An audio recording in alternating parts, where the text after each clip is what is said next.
राजा राम के लिए फैंस से क्या कहिएगा? बस देखिए, ये एक आस्था के से जुड़ी हुई कहानी है और एक कलाकार की कहानी है, एक आर्टिस्ट की कहानी है कि एक आर्टिस्ट के ऊपर क्या क्या गुजरता है। आप देखिए, एक आर्टिस्ट बनना साधारण काम नहीं है, बहुत बड़ा काम होता है। एक जिम्मेदारी इतनी बड़ी होती है ना कि आप छोटा सा भी, आप कितना बेहतर किए हो उसको कोई नहीं देखेगा, लेकिन छोटा गलती तुरंत ही लोगों को कम। तो मैं क्या बोला आपसे कि मैं बेहतर करता हूँ तो एक वीडियो मेरा दुश्मन भी बनाता है, बट ये अगर एक चीज़ें गलत कर देता हूँ ना तो मुझे लगता है कि उसके लिए 20 वीडियो बनाता है। वो वीडियो इसलिए 20 बनाता है कि भाई उसको लगता है कि भाई अब लपेट दो इसको, तो वो मेरे तारीफ के लिए वीडियो नहीं बनाता है, वो तो मेरे फैंस को कभी कभी बीच बीच में रोकने के लिए कि भाई मैं इनका भी हूँ। ये हाँ, ये उसको बैलेंस करने के लिए वीडियो बनाते हैं कुछ लोग कि मेरे लिए, वो मेरी तारीफ में अगर बनाते हैं तो वो बैलेंस करने के लिए कि खेसारी के फैन भी नाराज ना हो यार। तो वो 40 वीडियो अगर मेरी बुराई होगी तो उसमें से 2 को वीडियो होगा जो मेरे अच्छाई के लिए होगा। बट देखिए, मैं किसी को बुरा नहीं बोलता, सबका अपना घर चलना चाहिए, लेकिन अब बुरा बोलना और बंद कर दिया मैं। अब बोलना नहीं है, करना है, नहीं बोलना है मुझे।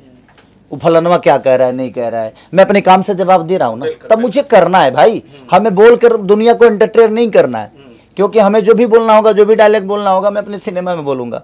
मैं किसी और के लिए क्यों फालतू, जिसका कोई अहमियत ही नहीं है, जिसको खुद का अपना इज्जत का लाज नहीं है, खुद का इज्जत उसके मन में नहीं है, तो मैं उससे इज्जत की अपेक्षा नहीं कर सकता।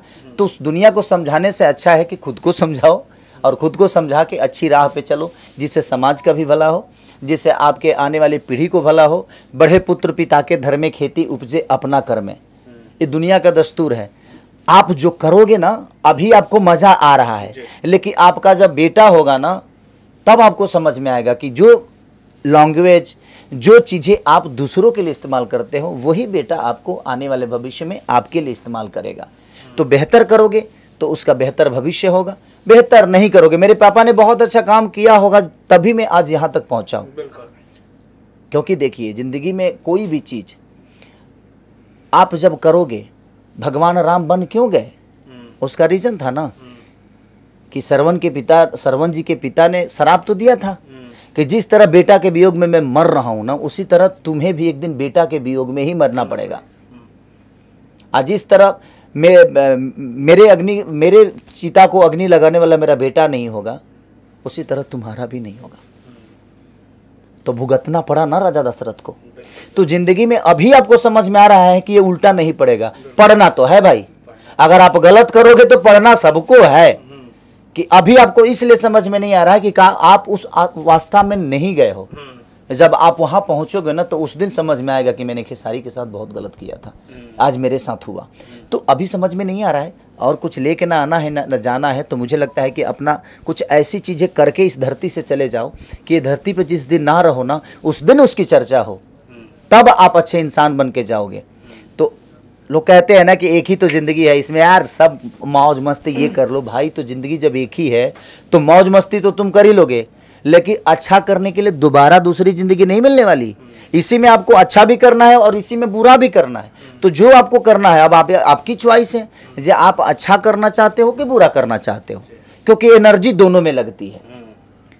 अच्छाई में ये होता है कि अच्छाई में मरने के बाद समझ में आता है, और इसमें अगर कोई दारू पीता है तो उसको लगता है कि भाई मज़ा तो है इसमें, तो तुरंत का मज़ा जो होता है ना, वो आगे चल के आपको सज़ा में बदलता है।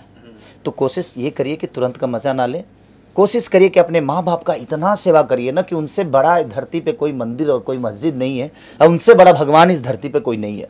मैं अपने गांव पे जितना भी काम करता हूँ, सिर्फ अपने पापा और मम्मी के लिए। रीज़न मुझे लगता है ना कि जिस सुख से वो लोग वर्जित रहे, वो हर सुख अपने मम्मी पापा को दे दूँ, ताकि उनको कभी ये समझ में ना आए कि यार हम ऐसे ही मर गए, हम तो कुछ देखा ही नहीं।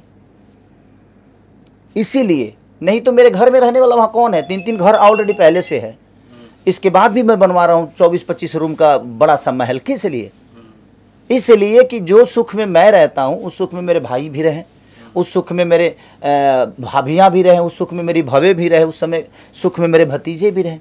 हाँ, अब ये मेरी सोच है, उनकी सोच अगर मुझसे मिल के रहना होगा तो मेरे साथ रहेंगे, और नहीं रहना होगा तो भाई मैं तो चाह के भी उनको नहीं रख सकता।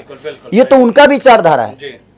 मैं कोशिश कर रहा हूं ना, तो आप कोशिश करिए, ये मत सोचिए, क्योंकि देखिए आप कोशिश कर रही है, भगवान देख रहा है ना, इनको बताने की जरूरत नहीं है, दुनिया को बताने की जरूरत नहीं कि मैं कोशिश कर रहा हूं। आप बेहतर करते जाइए, आपका भविष्य, आपके बच्चों का भविष्य। और मैं जितना उपकार का काम करता हूं ना, ये खुद के लिए तो करता ही हूं, मैं अपने बच्चों के लिए करता हूं, ताकि मेरे बच्चों का भविष्य अंधकार में कभी ना जाए।